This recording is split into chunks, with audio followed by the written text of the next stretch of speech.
Okay, people, let's go. We want to start. Crew in place. Leo, ready? Ready? Full run of scene 7. Light setup number 1. Run the sound. Start the tape. Cue Leo. Good luck, everyone.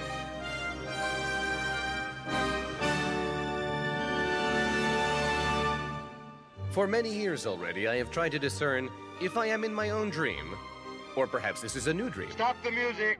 Try a different dream. It'll work better. Go on. If I am in my own dream, or perhaps a different dream. After the German Kaiser and the Turkish Sultan did not fulfill their promises, I felt I had nowhere to turn. I wrote Alt Neuland, the old new land, to prove to myself and to others that my idea of a Jewish state was indeed within reach. In my book of dreams, Zionism prevails, the Jewish problem is solved, and the land of Israel becomes a model society for the entire world to emulate. There is a thriving economy, a flourishing culture, and all Jews are responsible for one another. But reality intrudes on every dream, for better or worse.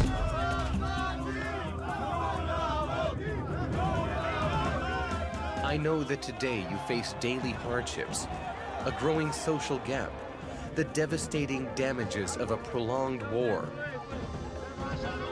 You worry about the future. In this whirlwind of yours, everything is turbulent. There's no time to stop and consider what we wanted and what we've achieved.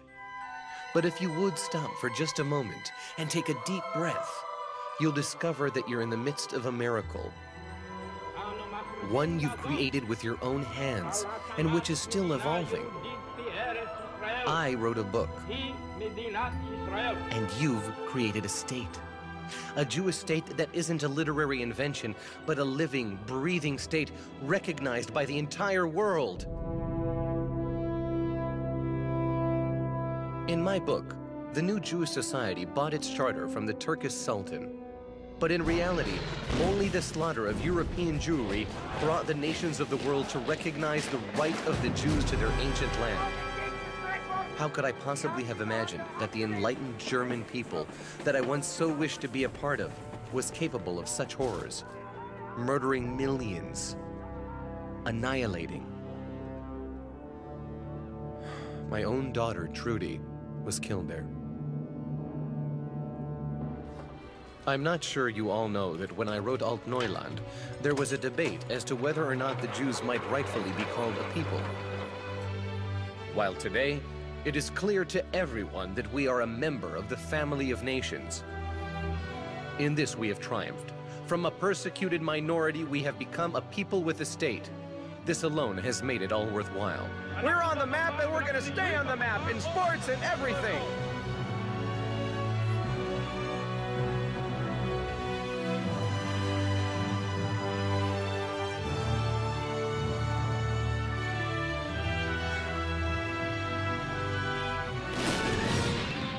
In the state I dreamed of, there was no need for an army.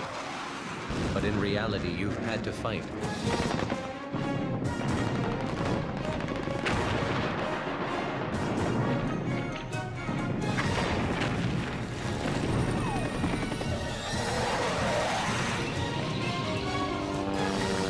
Will it ever end? In my vision, Aliyah was orderly, each community choosing its best and sending them to a land that awaited them.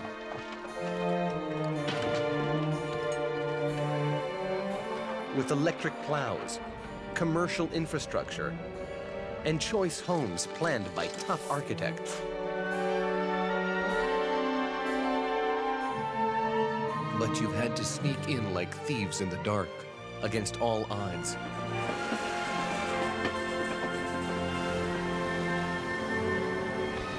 In tiny ships and flying carpets, sleeping in leaking tents and settlements put up overnight. Wave after wave, millions of new immigrants, a dream come true. More than that, the state of Israel. I said to the world's leaders, allow us to be a people a people like every other. But in truth, I believed we would be much better. The state I planned is different from the one you live in. The ideal state I envisioned was an exemplary model of a just society, tolerant and progressive. Though my dream may not have yet been realized, it is certainly within your reach. In the new society that I proposed, the Arabs living here were equal partners in this social vision. The ideal is still important.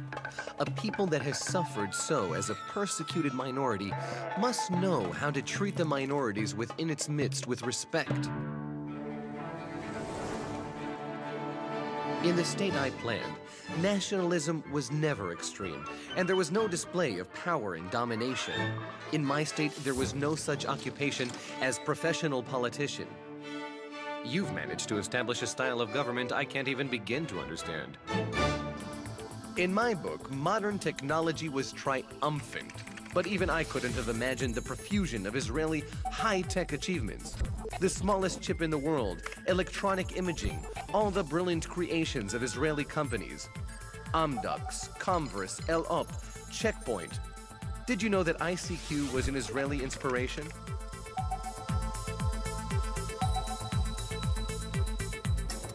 In Alt-Neuland, I described revolutionary scientific concepts, even though I didn't fully understand them, like bacteriology or the interrelation between agriculture and industry, because here I knew that it would all be possible. Fiction?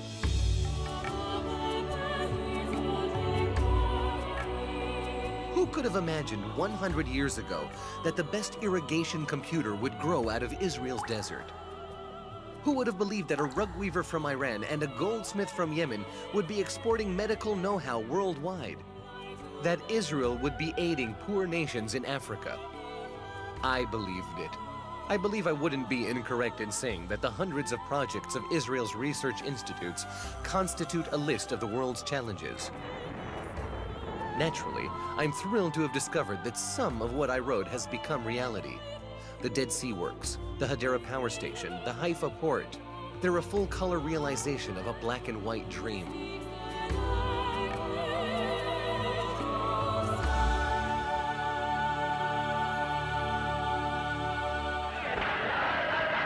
The citizens of my Alt-Neuland attended German operas and French theater and engaged in British sports.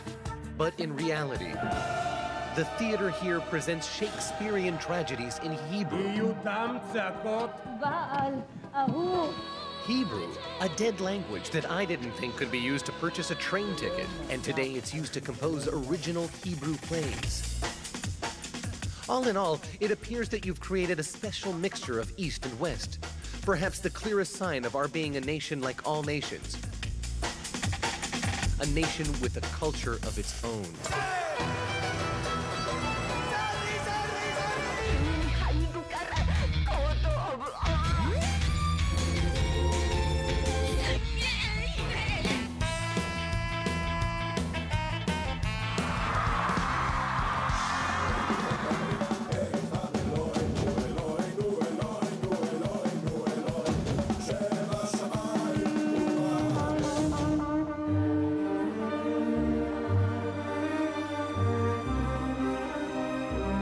Looking at you today, I can only say that you've opened horizons before me that I never conceived of, even in my dreams.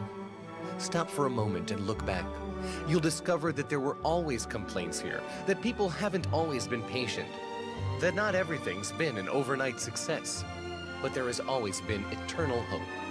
It would have been impossible to do any of this without faith. Impossible.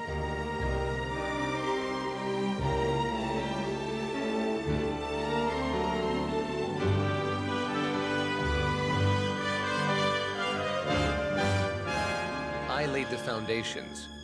You've built the ground floor. And now onwards, there are more floors to be built. More cars to be added to our train of dreams. I've said it all before. All human deeds have begun with a dream, and dreams shall they become. And if you would but will it, it shall be no dream.